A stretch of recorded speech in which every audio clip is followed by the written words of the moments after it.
Sheena, pwede bang kung masasabihin ko?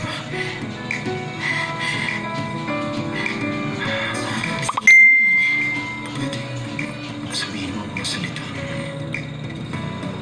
Mahal kita.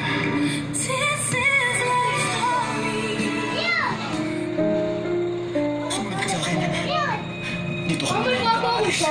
Isa akong ganitang. Ang kaibigan ay isang tao na naniwala sa... Maghanap ka ron, di ko alam. Siwa! Siwa! At bilang isang tunay na kaibigan, poprotektahan mo rin ang taong mahal niya.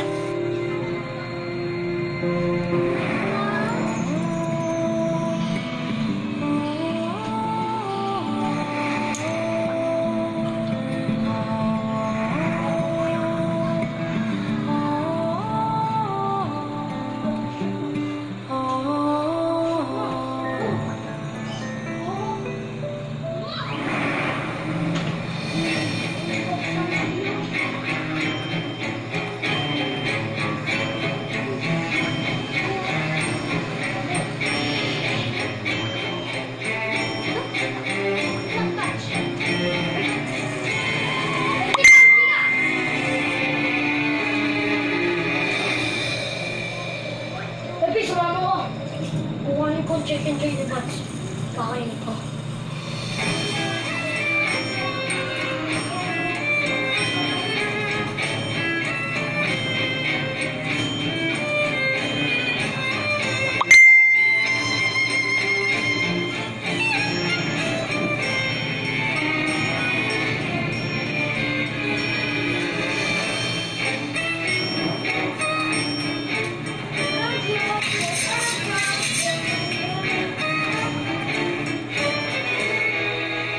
Ang pulso niya, patuloy pong paghina.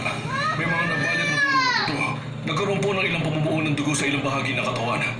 Kapag umabot po sa kanyang puso ang pamumuo ng... Kapag umabot sa puso, anong mangyayari? Hindi na po kakayanin ng katawan niya na malampasan ang kamatayan. Sa pagsusuri ko sa kanya, posibleng binugbog siya na ilang tao matapos siyang mahulog sa bangin.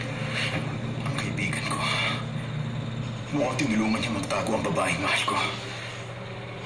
Dahil doon nangyari ang kapahamakang ito.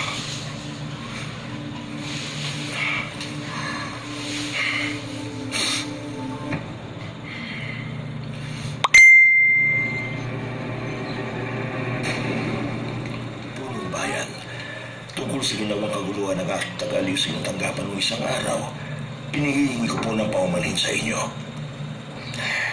Natatakot siya na makarating ang salot na idudulot ng kamatayan sa inyong tanggapan. Napansin kong para siyang nababaliw sa pag-alala sa pagdating ng salot na yan. Kaya naman ako na mismo ang nagturo ng leksyon sa kanya para maisip ng mali ang ginawa niya. Ganun ba? Opo. Ilang araw nakaraan, mula nung matagpuan ng isang bangkay sa tabing dagat. Naidulot yun ng matinding takot sa mga mamamayan. Kaya malamang nabahala rin kayo sa pangyayaring yun. Ganun din ang aking naramdaman. Napansin ko, mamahalin ang prutas na ito. Opo. May kamahalan po yan. Hindi man ako ganun kayaman. Alam ko ang masarap na pagkain. Ibinabangga ko pa yan mula sa isla ng Tamra. Napakahirap. Pero sulit naman ang pagod. Ganun ba? Malamang ang tuluyang ito ang tanging may kakayahang bumili ng ganitong klase ng prutas. Aba, tama nga po kayo roon. Medyo may kaunting kamahalan ng presyo. Yun nga lang, itong prutas na ipinagmamalaki mo ngayon sa akin, nakita sa sinusuring bangkay na natagpuan sa tabing dagat. Totoo? Ano? Ano? Ano? Noong araw na mamatay siya, ikaw ang huling taong kasama niya. Ulit mo. Pinuntak mo siya ng gabing yun at tinalok ng alak kasama ng prutas na ito. Namatay siya dahil sa ininom niyang alak na may lason at itinalok siya sa tabing dagat. Kaya lang, hindi ka agad nakita ang bakas ng lason sa unang pagsusuring ginawa. Noong araw na pagpatak ng niebe at nagyelo ang tubig, tumigas ang bahay na parang yelo. Bakit? Baka ang sumunod na pagsusuri. Nang matunaw ang yelo sa bangkay, nakamamatay na lason mula sa itlog ng maliit na isda ang natagpuan. Sandali lang. Wala akong nalalaman sa sinasabi ninyo at hindi ko naiintindihan. Pasok niyo na! Opo!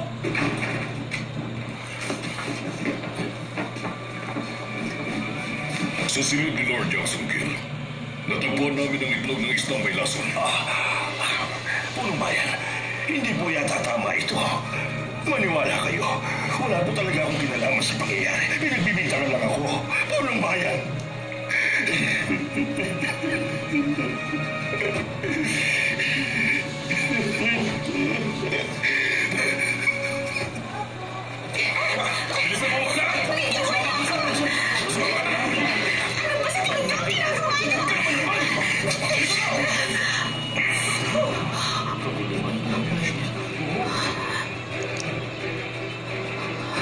Kung buhay si Sewa, hindi ko tatapusin ang buhay mo.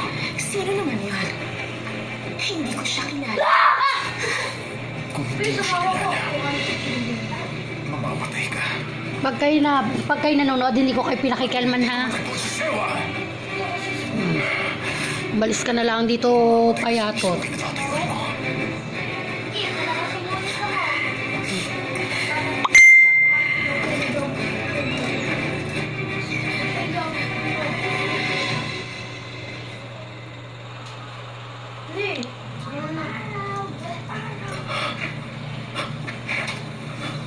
Ito nga ata.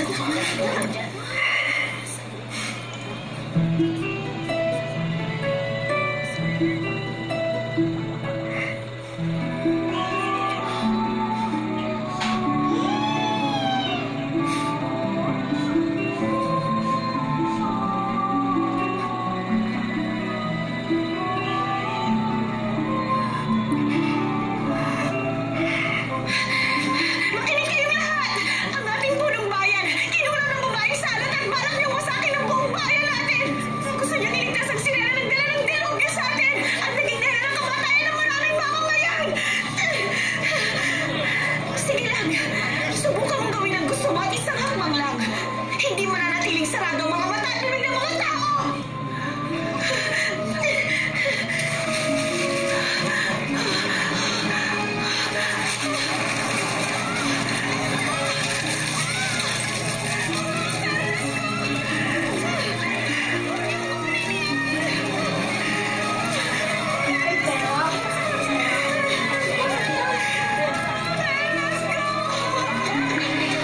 Perlas.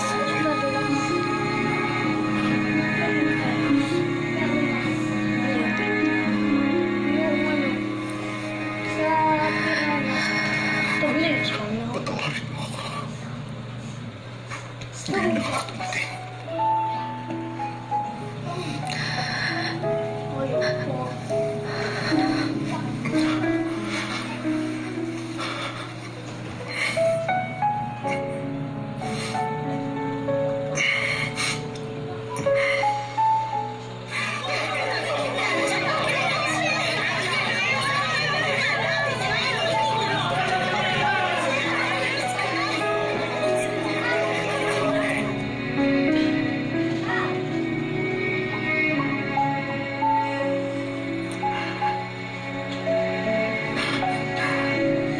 Sewa, gusto mo nakikinig sa mga panaginip ko, hindi ba? Nakikinig ka ba? Sa panaginip ko, ipinanganak tayo muli. Nagkakilala tayo at nagkasama. Nanggaling ka pa sa malahing bahagi ng karagatan para lang makita ako kasama. At kahit na hindi ka maalala ng isip ko, sa simula pa lang nasa puso na kita.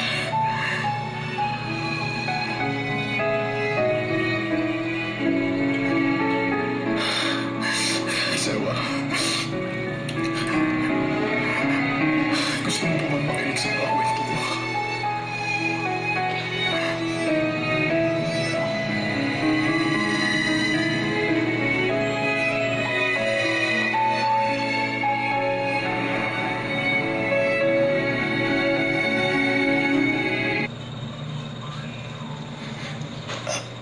Meron akong isang bagay lang na gustong ma-confirm.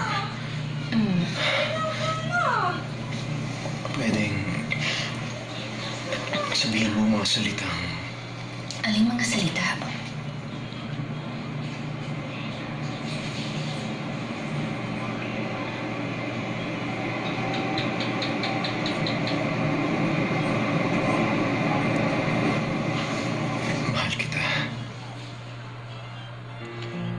Wasak mo yung nado sa tabi ng rep.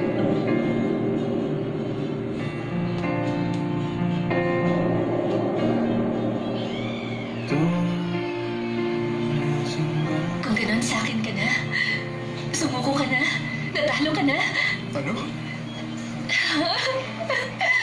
Ako dapat ang unang susuko sa unang pagpatak ng snow eh. Hindi ko naman nakalaing mauuna kang sumuko. Sa akin ka na ba? Kahit anong sabihin ko, maniniwala ka na sa akin. Ano ba yung sinasabi mo? Sabi mo, mahal mo ako. Bakit sa'yo babalik? Yun ang ibig sabihin, di ba? Okay, sabihin natin na magmamahal ka ng isang tao. Kapag isusuko mo na sa kanya, Anong ibig sabihin mo? talo ka. Bibigay mo lahat na meron ka. In other words, kung meron kang minamahal, maniniwala ka sa kanya at sa lahat ng sasabihin niya sa'yo. Ibig sabihin, pumasok ka sa malaking problema. Oo niyo, bakit? Ibig sabihin, pag-aari ka niya. Pag sinabi niyang gawin mo yun, gagawin mo. Pag sinabi niya maniwala ka, maniniwala ka. Ganun ang pagmamahal. O ano? Gusto mo pa bang sabihin ang mga salitang yun sa isang tao o hindi na? Mahal kita. Huwag mo sasabihin yun. Ang kulit mo naman eh. Kapag sinabi mo sa akin ang salitang mahal kita, ibig sabihin sa akin ka na. Kapag nagsalita ka na ganun, pwede kita gamitin sa masama at abusuhin at pagawin ng mga kalokohan. Kukunin ko lahat na kayamanan mo. Di ba ganun ang pagmamahal? Yun ang ibig sabihin. Ano ba? Sino ba naman ang magsasabi ng ganung kalokohan? Ha?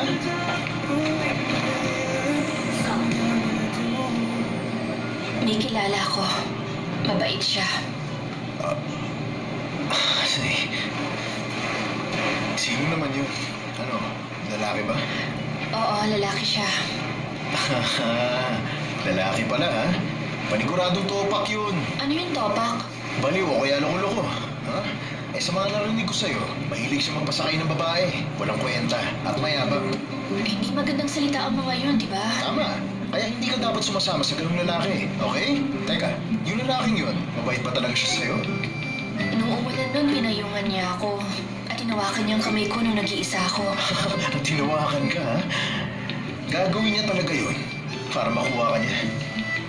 Pinagluto niya ako ng ramen. Pinagluto ka niya ng ramen? Wow, ramen? Yun lang, bumilib ka na kaagad? Grabe, may topak talaga yung lalaking yun. Wala naman siyang topak.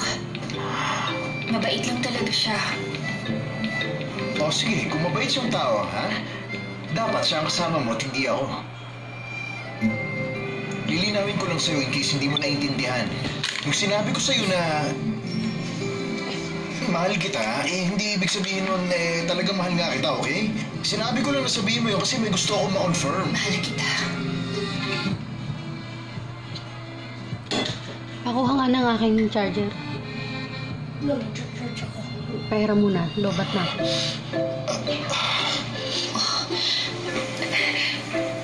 Gusto mo ulitin ko? Eh, wag na. Pwede kong ulitin. Wag na nga, okay na eh. Huwag mo na sabihin, ha?